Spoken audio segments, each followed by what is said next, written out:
Thank you for tuning in to week 3 of the Dump Dairy Workshop series. Thank you to our sponsors for making this event possible.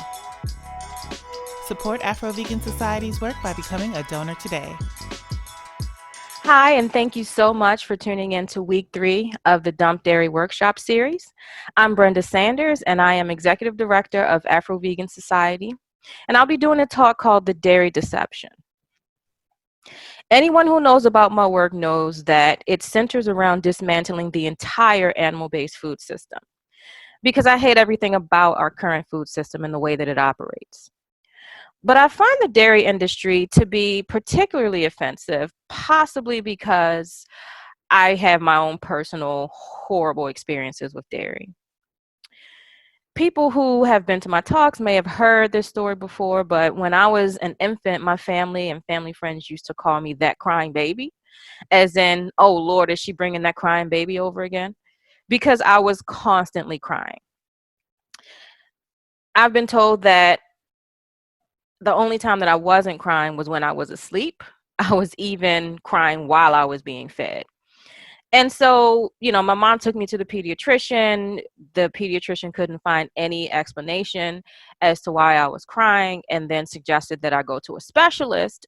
The specialist suggested that my mother take me off the dairy formula and try a soy formula instead, which she did. And once she started feeding me the soy formula, the crying stopped. It turns out that I was just always in excruciating pain. And that was the reason why I was crying all the time. But just like most people who belong to communities that suffer from lactose intolerance, as I got older, I would just eat the dairy products that caused me less pain, and I would try to steer clear of the dairy products that caused me more pain, as if that was normal. But a couple decades ago, I was reading up on the effect of dairy on the body, and dairy was described as cow lactation. And I was like, wait, what? It may seem obvious to people who grew up on farms or who visited farms a lot as a kid, but I had just never associated dairy products with the lactation of a cow. Even though there's a cow right on the carton, I still didn't associate dairy products with another mammal's milk. And I was furious. I felt like I had been deceived all those years. All that time I had been consuming the lactation of a cow, and I didn't even realize it. And that's by design. Because while the dairy industry is being partially transparent about where milk comes from, they still aren't being completely forthcoming about the process that gets dairy products to our tables.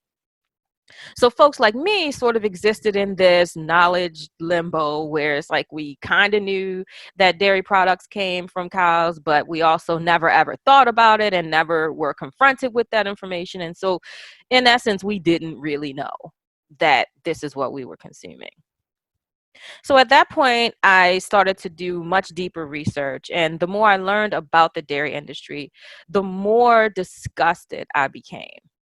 It got to a point where I was pissed, and I'm still pissed because even to this day, I'm still learning more information about the horrendous practices of this industry.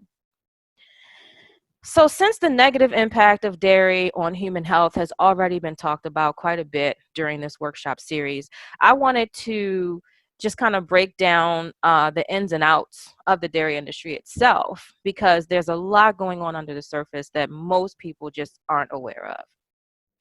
Please note that while this presentation is not visually graphic, you will most likely learn information about the dairy industry that you didn't know before, and that may be upsetting.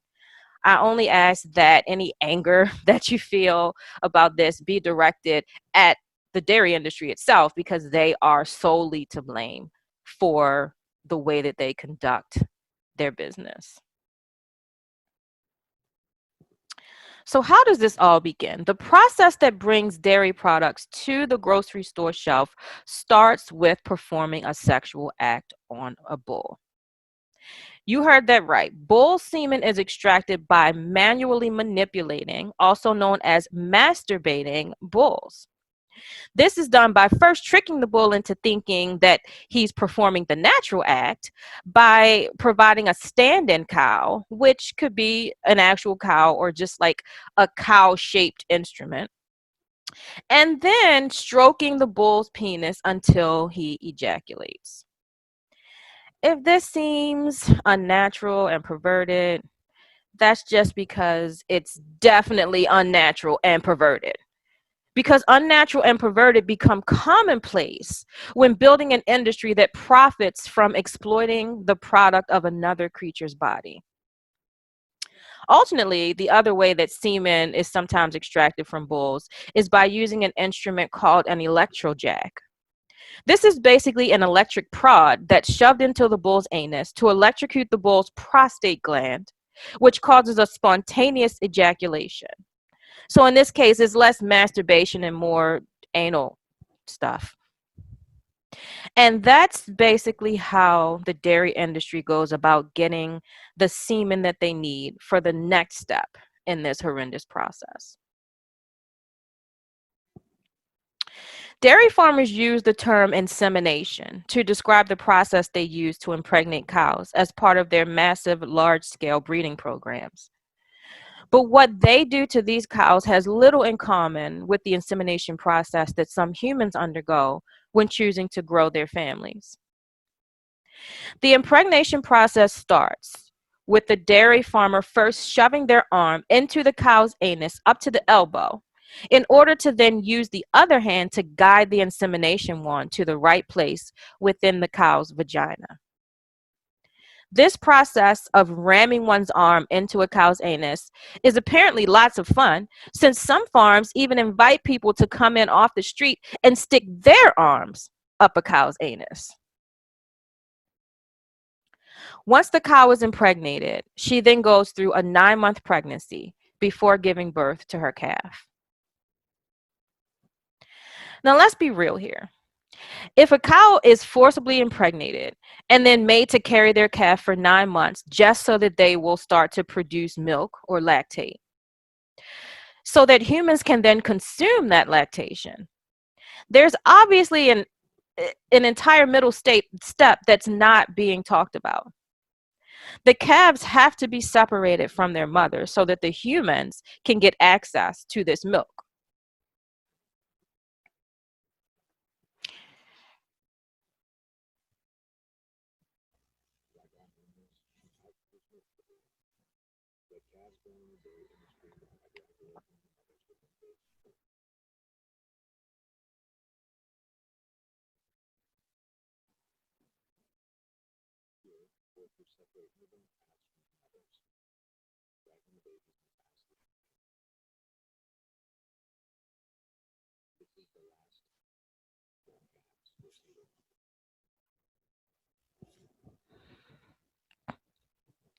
Shortly after being born, these calves are literally dragged away, and this is common practice in the dairy industry.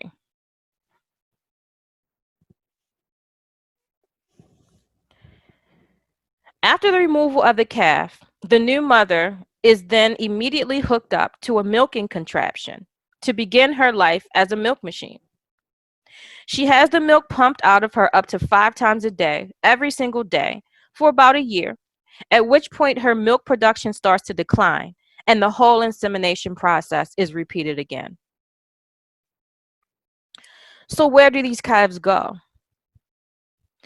The dairy industry, much like the egg industry that I described in my talk, What About Eggs, capitalizes off the product of the female reproductive system of animals. This means that the males born into dairy are considered waste products because they don't make anything within their bodies that can be bought and sold the way that female cows do. So just like in the egg industry, these waste product male calves that are born don't serve a monetary purpose. And so instead of being recycled back into the industry to be raised and used for breeding or as milk machines, male calves are disposed of shortly after birth. If you're wondering how these male calves are disposed of, well, you know that animal agribusiness will always step in to profit off of any opportunity that presents itself. So an entire industry sprang up to profit off of this enormous amount of male calf waste product in the form of the veal industry. Newly born male calves are separated from their mothers and transported to these veal farms where they are kept in small veal crates. These veal crates restrict their movement so that they can't develop any muscle, which keeps their flesh tender, which is what obviously veal meat is known for. So basically, the veal industry is selling people infants to eat. And what happens to the mother cows after all this? Well, like I mentioned before, the whole insemination, 9 months pregnancy, birth, 1 year milk production, re-insemination, 9 months pregnancy, birth, 1 year milk production, re-insemination process happens over and over again. And they go through this for about 5 years, at which point these cows' bodies are so broken down from being constantly drained of resources that they often can't even stand up on their own any longer. The dairy industry calls these cows downers. And at this point, these unprofitable commodities are dragged away to be slaughtered. And that is the process that creates the milk for the dairy industry products that line our shelves at the grocery store. As unpleasant as all that information was that I just shared, I wish that I could say that that's it. This is all the bad things about the dairy industry. But we're talking about a massive multi-billion-dollar agribusiness. So there's no end to the atrocities that can be dreamed up by people who are constantly chasing after the next dollar. Like these dairy industry documents that I stumbled across that encourage dairy farmers to substitute shredded newspaper into the animal feed to decrease their feed costs. These documents have actual charts that lay out how much newspaper you can add to the feed and still get the maximum output of milk, how much newspaper you can add to the feed and have it still be palatable, meaning the cows will still eat it, and as well as how much newspaper is too much and will actually kill the cows from ink poisoning, or worse, decrease the cow's output of milk. And I just stumbled across this information doing research for something completely different. I don't even want to think about all the disgusting industry practices that I don't know about because they're just being hidden better than the ones that I found. There's also this common industry practice called udder flaming or udder singeing, where dairy farmers literally run an open flame under the cow's udders to remove the hair from this sensitive area and allegedly to kill any bacteria that may be present. And any bacteria that may be present would, of course, be there because these animals are forced to stand and walk around in their own feces constantly.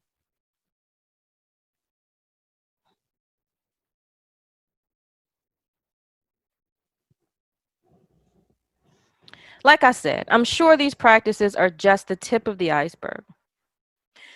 But again, for those who feel like cows are just inanimate objects and it doesn't matter if we mutilate and torture and abuse them, I can assure you folks that there's plenty of abuse of humans that is just built into the dairy industry. I found out through my research that the dairy industry has increasingly been using prison slave labor to work in their facilities. Now, this shouldn't come as a surprise since the entire industry is built on taking away the bodily autonomy of millions of animals every year and exploiting their bodies for profit. So using unpaid human labor seems like it would be right up their alley. Prison slave labor aside, though, worker abuse runs rampant in the dairy industry. Although dairy is a multi-billion-dollar industry where farms and processing facilities run 24 hours a day, 7 days a week, workers have reported that they receive no holiday pay, no overtime pay, no sick pay, no workers' compensation when they're injured on the job.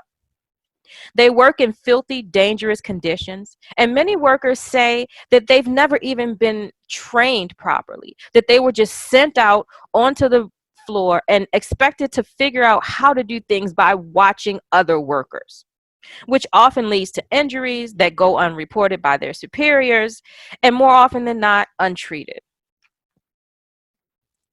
Since this industry specifically targets undocumented workers for these positions, these workers are extremely underpaid, and threats of deportation are used to keep them quiet. And then, like in all industries that use undocumented workers, sexual harassment and sexual assault are common, but these cases are never reported to the authorities, and therefore these abuses continue unchecked. All of this violence and exploitation and abuse of power is wrapped up into nice tiny packages and distributed to your local grocer in cartons of milk and packages of cheese and containers of yogurt, butter, and ice cream. But in this day and time, so many dairy alternatives and substitutes are available. Most of us don't even have to support this despicable industry. And that's what our work at Afro-Vegan Society is all about, exposing these horrible industries and then giving resources and alternatives so that people don't have to continue to support these harmful industries.